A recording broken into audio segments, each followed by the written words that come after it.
Noticias Caracol conoció los detalles de una ponencia que estudia la Corte Constitucional en la que se pide declarar el estado de cosas inconstitucional, es decir, aplicar la herramienta o mecanismo que protege los derechos de los campesinos. La situación de cerca de 12 millones de labriegos es tan calamitosa que el Alto Tribunal discute caminos para intervenir en esta tragedia. ¿Cuál es la realidad del campo hoy? Noticias Caracol investiga.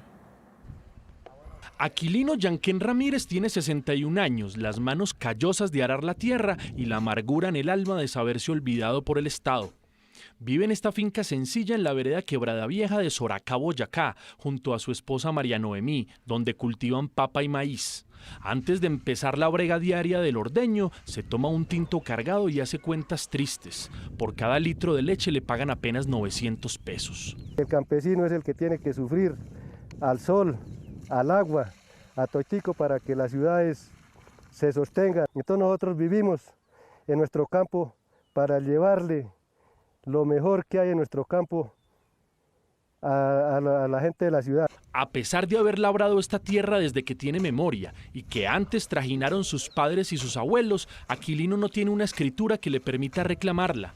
Es uno más de los millones de siervos sin tierra, como la novela de Eduardo Caballero Calderón. Vea cuántos años llevamos luchando, cuántos años nuestros papás, nuestros abuelos, ellos luchando para tener un papel, una escritura pública. No se pudo. Lo que más le duele es sentirse un inquilino en su propio rancho, mientras los usurpadores multiplican sus métodos, se disfrazan de colonos, trafican influencias y se apropian de los baldíos del Estado a través de sentencias ilegales. Así se lo dijo a nuestro corresponsal en Boyacá, Jairo Niño. Esa gente sí tiene sus escrituras públicas. Y uno como campesino, como no tiene los dineros, porque siempre hemos vivido arruinados por el gobierno, entonces pasa y sucede que uno nunca puede. Aquí la tierra no es de los campesinos. Según el DANE, en Colombia hay 2.370.099 predios rurales dedicados a la actividad agropecuaria, de los cuales 1.669.287 tienen menos de 5 hectáreas. Esta tierra que ocupan los pequeños productores corresponde al 2% del área rural del censo agropecuario. En contraste, hay 5.842 predios de más de 1.000 hectáreas que abarcan el 73.8% de la tierra productiva. Una radiografía apabullante de concentración de la tierra que, según el índice Gini, es de 0.86 y que deja a Colombia como uno de los países más desiguales en el mundo. Lo primero que habría que decir es que Colombia tiene una concentración absolutamente obscena de la tierra. Y es una concentración de la tierra que es una cosa que rara vez se dice, que no solamente es injusta socialmente, sino que además es una lápida sobre las posibilidades de desarrollo del país. Ningún país con la estructura agraria que tiene Colombia ha salido del subdesarrollo, es así de sencillo. Las sentencias del reputado investigador Francisco Gutiérrez Sanín, según él, las abismales dificultades del campesino para acceder a la tierra y la ocupación ilegal de baldíos por parte de particulares son consecuencia de un Estado que no ha sido capaz en el último siglo de hacer un inventario serio de sus tierras. De ese caos institucional se aprovecharon por décadas los acaparadores de siempre para correrla cerca de sus fincas, mientras los coletazos de la guerra institucionalizaron el despojo. Al calor del conflicto armado hubo una reconcentración de la tierra básicamente a sangre y fuego. Y, digamos, lo vemos con la cifra, los 8 millones de desplazados. El estudio, digamos, más serio que conocemos sobre pérdida de tierra, que es el que hizo Garay con asociados para la Corte Constitucional, llega a la conclusión de que más o menos el 40%, varía según la región, pero un poquito más del 40% de las personas desplazadas perdieron la tierra. Si estamos hablando de 8 millones de personas desplazadas, imagínense la masa de colombianos que perdieron la tierra a punta de bala. Es tan ruinoso el destino del campo y el robo histórico de baldíos al Estado, que muchos calculan en 1.2 millones de hectáreas, que la Corte Constitucional se apresta a intervenir en este desastre de una buena vez. Noticias Caracol conoció los detalles de la ponencia del magistrado Antonio José Lizarazo, que pide declarar el estado de cosas inconstitucional en materia de acceso a la tierra para 12 millones de campesinos. Para Lizarazo, la vulneración masiva de los derechos de los labriegos ha sido tan prolongada como la omisión de las autoridades para resolverla. Y la única vía para solucionar este escenario tan calamitoso es la adopción de medidas urgentes y estructurales de forma coordinada por parte de varias entidades del Estado.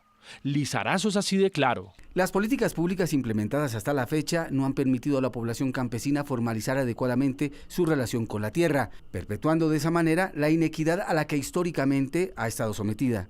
Esta tendencia regresiva que se asocia a la concentración de la tierra requiere del diseño de políticas, planes y proyectos dirigidos a disminuir la inequidad en el campo. Según Lizarazo, es inadmisible que el Estado hoy no sepa quién posee la tierra en Colombia ni cuáles son los baldíos que le corresponden a la nación y que deberían ser redistribuidos para la reforma agraria. Ello se debe en buena medida a que solo hay información catastral confiable del 17% de los predios del país, es decir, menos de la quinta parte del territorio colombiano, una realidad que dificulta aún más el cumplimiento del punto 1 del acuerdo de paz que dispuso la formalización de 7 millones de hectáreas para campesinos poseedores sin títulos, como don Aquilino, y la adjudicación de 3 millones de hectáreas más en la reforma agraria. Sin rodeos, el presidente de la Asociación Nacional de Usuarios Campesinos señaló: en Colombia no existe claridad oficial de la cantidad de baldíos, su ubicación y estado de ocupación.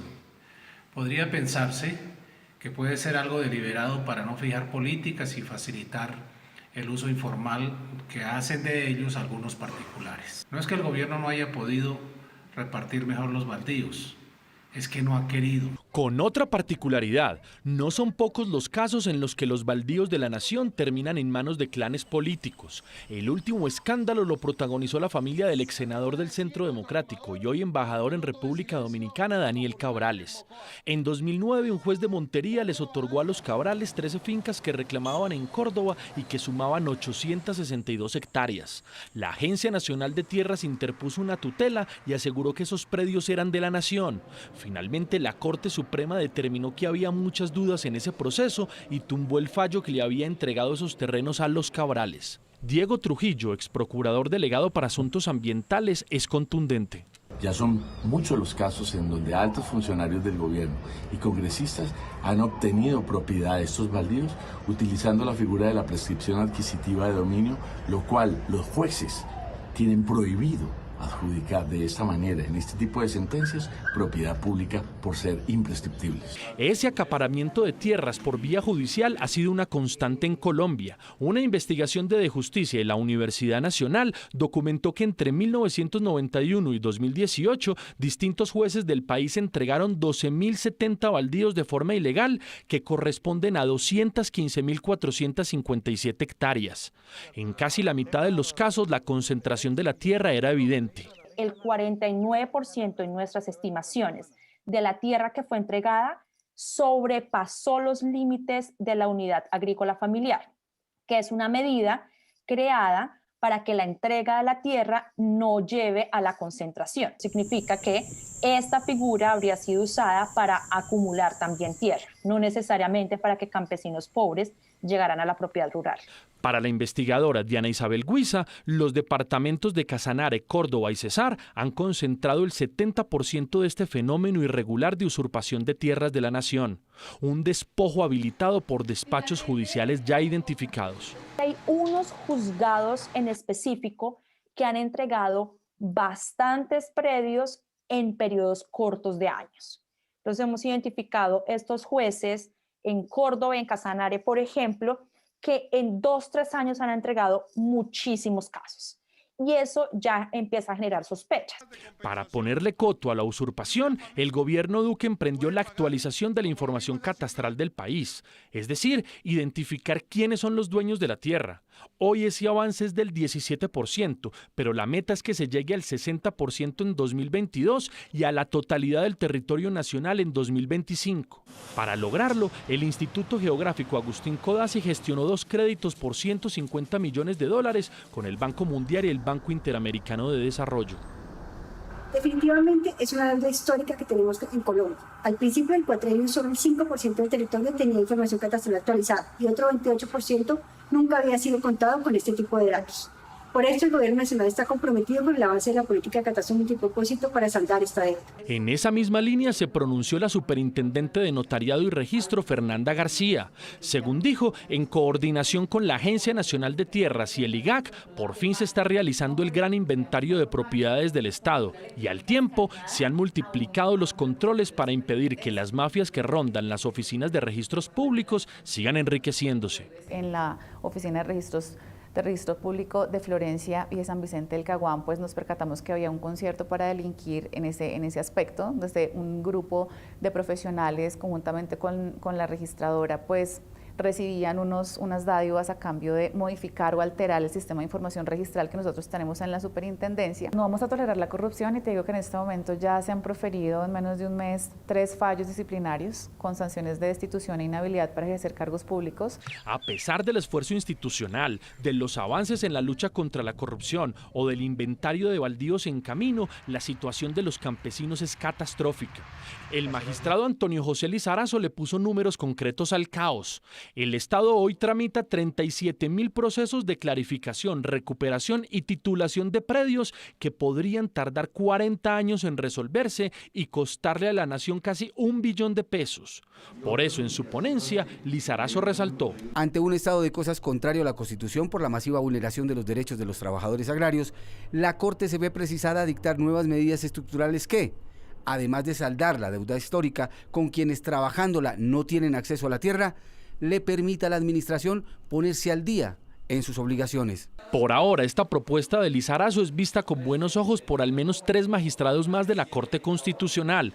Es decir, arrancaría con 4 votos, pero se necesitan 5 como mínimo para que este proyecto se convierta en sentencia. Mientras en el Palacio de Justicia se refinan los argumentos, en la finca de don Aquilino en Soracá se escuchan los reclamos. Entonces la idea de nosotros es a ver qué hace el gobierno. De todas maneras, que se ponga la mano donde se la ha de colocar. Decir, bueno, vamos, ya que los grandes terratenientes se han podido obtener sus escrituras públicas, entonces ¿por qué nosotros como campesinos no vamos a lograr algún día? Ya tenemos que, en estos momentos tenemos una pandemia, no sé si alcance a mirar esos papeles legalizados de una escritura pública. Juan David Laverde, Noticias Caracol.